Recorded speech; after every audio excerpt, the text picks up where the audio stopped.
Welcome to the Wally Report, MMA Savvy exclusive. Listen, we're back once again, and we're going to hit you with another exciting MMA Savvy episode. Today, I'll be discussing UFC Fight Night 254, Edwards vs. Brady, that took place Saturday night in London. What a great crowd that was. So in standard Savvy fashion, we're going to go through the card, analyze all the big moments, and talk about the official results. This is exactly what all the fight fans have been demanding. We got you covered at Savvy, baby. So with that, let's go straight into the card and discuss the prelims first. Let's just take a moment. Let's gander Edwards versus Brady. We've been counting down the days for this card. I thought it was a pretty great card. Thank God we weren't in the fucking Apex anymore. We've been talking about this. We're out in London, which is one of the best crowds. Nico, my co-host, as you know, even made a comment like, oh my God, it's so nice to have the atmosphere in the O2 arena. So let's talk about it. Listen, I'm not going to go through tons of prelims. I just want to highlight a couple here because we do hit the prelims at Savvy. We're more detailed than any other podcast, baby. So let's just start with the first fight of the night. I want to talk about Fernandez. Gorham, who had been this highly touted guy, he's in Toporia's camp, if you will, in his crew, trains with Topuria. He had beaten Gamrot a long time ago, so there was a lot of, he had some promise, right? And man, he just did not look great. The bigger story was Fernandez came out of the blue, another Brazilian at 155. He's a real problem. Let's look out for this guy. He was a heavy underdog, and he came in and handled business. I mean, what a performance by this guy. So, Savvy, we like to watch those guys coming up the ranks. Don't forget about Hernandez in a couple months. Okay. CLD got a win. I wasn't like super impressed, but at least he had lost to RoboCop. He reset himself. He got a decent tactical win, so at least he's still kind of in the conversation. Definitely, piqued our interest a little bit, but wasn't that impressive. But the big prelim that I want to discuss is more of just another one of these slightly puzzling decisions, bro. So Tybura Parkin, I had gone nuts about this because, dude, how is this not on the main card? Mick Parkin, number 13 heavyweight in the world, and he's English. You're in London, and he's on the fucking prelims. But whatever. Let's. So what happens? I thought he won round one. It was very close. He definitely wins round two. And then Tybura does enough to get round three. I wasn't that impressed. He's just, and they fucking gave the decision to Tybura. I mean, I don't really get it. It wasn't one of those ones where you're super pissed about it, but you definitely thought, okay, Parkin had done enough. He was going to get his hand raised. He was about to be number 8 in the world. He was going to be undefeated. And at least it wasn't that impressive of a victory, but it was enough in my eyes. I thought he had done. So anyway, they gave it to Tybura. He maintains his number 8. But God, these decisions, people are going to look back on this and they're not going to remember that Parkin was so close to maybe winning. And does it derail his career? Tybura now stays around when he kind of was like, we're sort of done with Tybura. I think he's never going to be champion. He's just kind of like this gatekeeper sort of in the middle there. He's decent, got good grappling, okay hands. But so the decision was a bummer. I feel bad for the Parkin camp. But listen, this happens once in a while. I just wanted to point it out. He's going to still have a future. All right, let's go to the main card. So our picks came in heavy, baby. Nico and I both took Wood. Richie Boy took Charrier. Wood pulled it off for us. He had a great first round. I couldn't believe it. And then I was very nervous in rounds 2 and 3 because they were both very, very close. But I think especially round 2, you could have gone either way. Maybe Morgan even pulled it out. And then round 3, I think Wood did enough, but I was not confident. I mean, he's going in the decision, but we got it unanimous. So that was a big underdog pick there.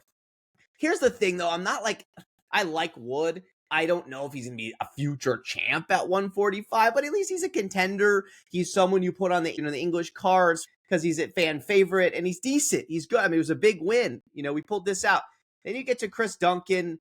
I mean, unbelievable. We all doubted him. Vucinic, I don't know why he was so favored like that. I guess they thought he was going to grapple him. Duncan was unbelievable. He pretty much just turned the tides in that first round and looked like he was the dominant guy. And I was like, oh my God, this is not good for our picks here, but very impressed with Chris Duncan from Scotland.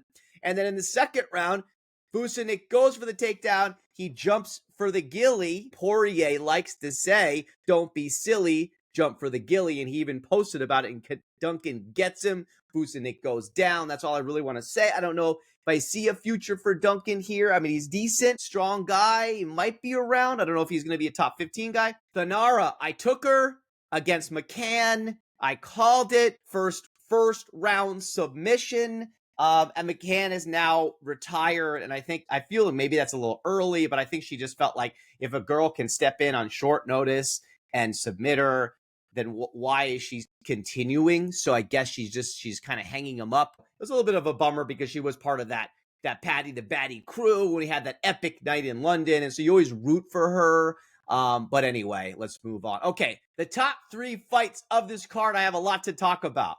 Oh God. Okay, there's multiple stories with this Kevin Holland fight. One, and I forgot to take into account, okay, he was going back to welterweight. I hate the flipping of the 185 and the 170. Man, I'm so annoyed by the Kevin Holland situation for multiple reasons. But anyway, he comes down to 170, which I think if he wants to be a viable contender, he's got to stay at the 170. He can't contend with those big, huge 185 guys, especially with the wrestling problem. So Gunnar Nelson, my pick, actually takes him down. He does what he should. He looks like he's about to get round 1, and then Holland gets an amazing punch. He knocks him down. He steals round 1, and Nelson he's phased, he's stunned, and he really never fully recovers. He's able to wrestle him again into the second round, but Holland gets better shots throughout. They were tracking it. They had much more significant strikes. I still think Nelson maybe did enough to steal the round, but people will disagree with me. And then round 3 was more of the same. He got the takedown, but he didn't do enough damage.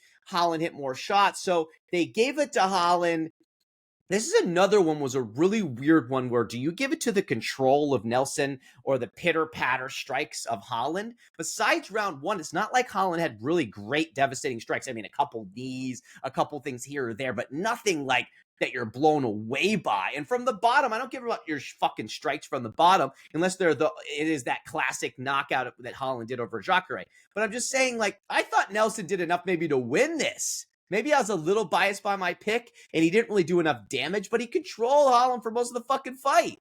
So I don't know. This is another one. I need to argue with Richie Boy and Nico live on this, but I'm fine with Holland getting the win. But the other thing that I really hated is the whole issue. At the end, they said, well, what do you want to do next? He's like, oh, go back to 185. I'll go to 170. It's like he's not fighting for the belt. He's just fighting for money and entertaining fans. It's just like so stupid. Like, he's barely getting these wins.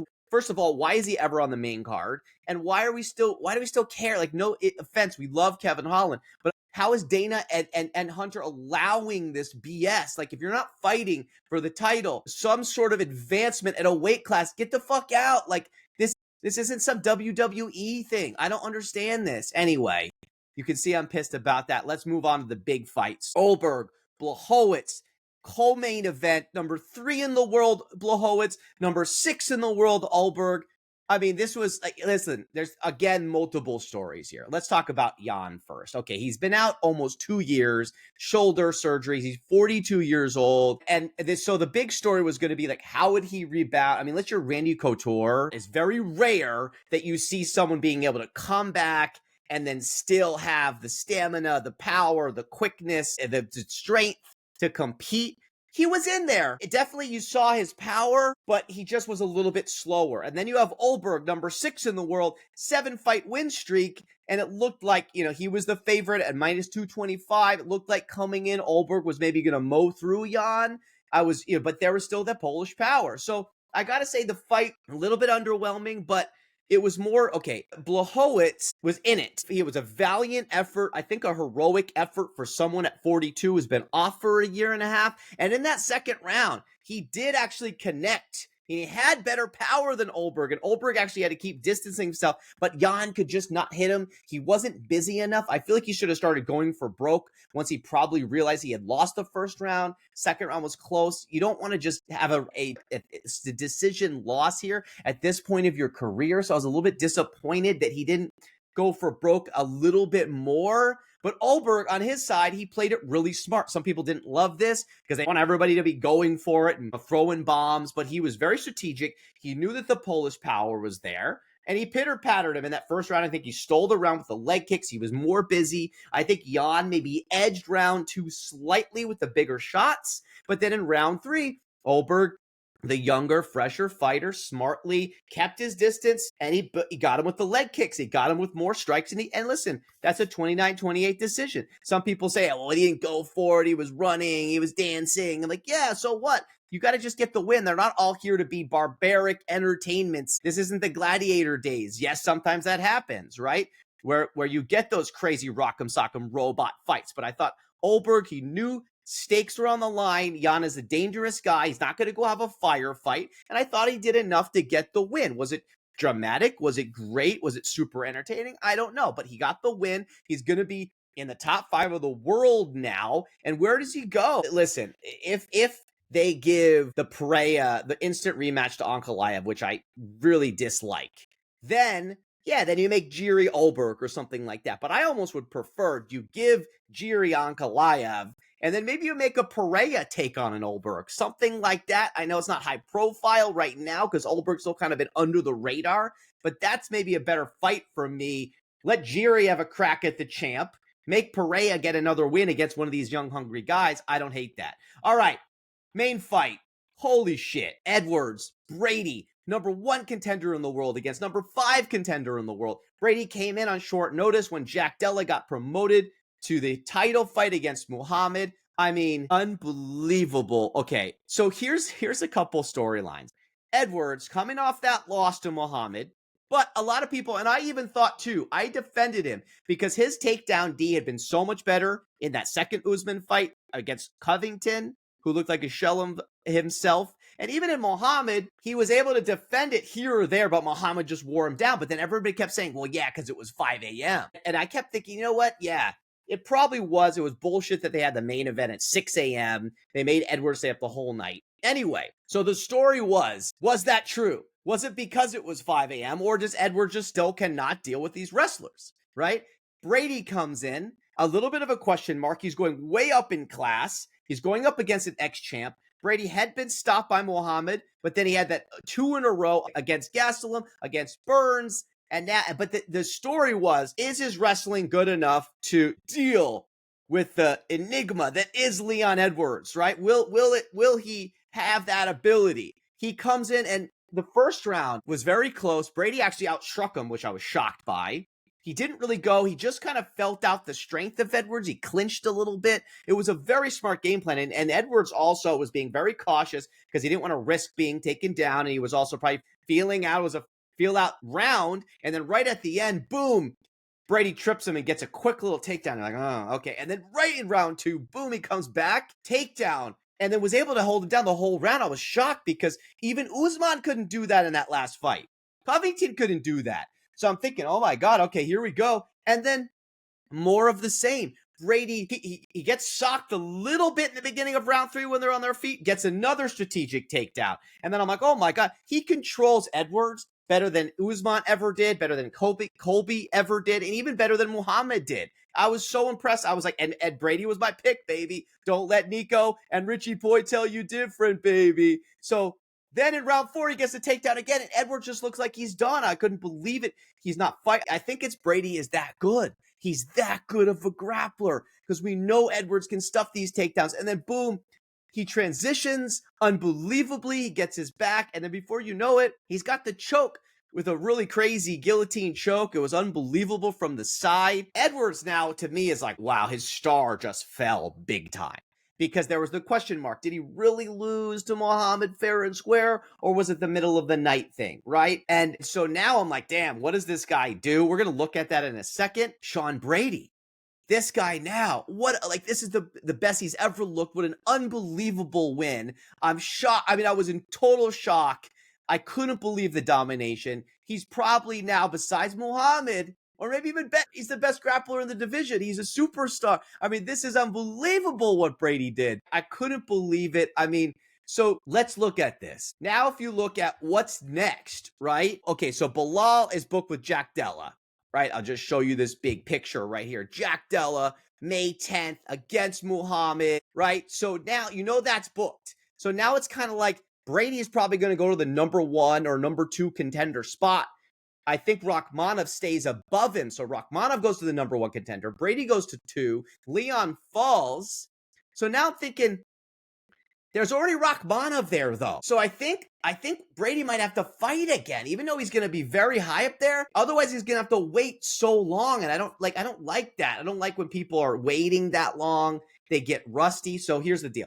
Muhammad fights Jack Della, and then Rachmanov's already there. So I almost feel like, Brady, you might have to sit there and fight Gary or fight a Buckley and fend off one other guy to make sure you're the clear-cut top contender after Rachmanov, unless Rachmanov is still hurt.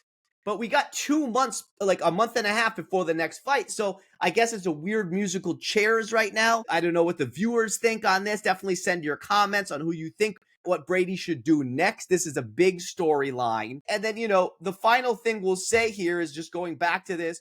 You got Muhammad Della Montelena May 10th, right? And that's going to decide this. It's going to decide what's happening there. So next week, Nico, we're going to go deep. It's such perfect timing because we're going to analyze welterweight. We're going to go nuts with that. And it's perfect timing for all of this with Muhammad, Jack Della. Okay, fight fans, that's it for the week. I told you we'd be bringing some shorter weekly episodes along with our standard Excuse the Savvy extended show that will be twice a month that you're used to already. So get ready for more hot MMA content all the damn time, baby. The resurgence of Savvy has been recognized across the globe, and we couldn't be more excited. So with that, thank you for listening to the Wally Report, the world's hottest podcast. Please subscribe, follow, comment, like, share, and blast. We're on Spotify. We're on Apple Podcasts. We're on YouTube. We're blasting hard on the talk, and we're heavy on the gram at the Wally Report. That's at the Wally Report. We're also on YouTube all over the place now.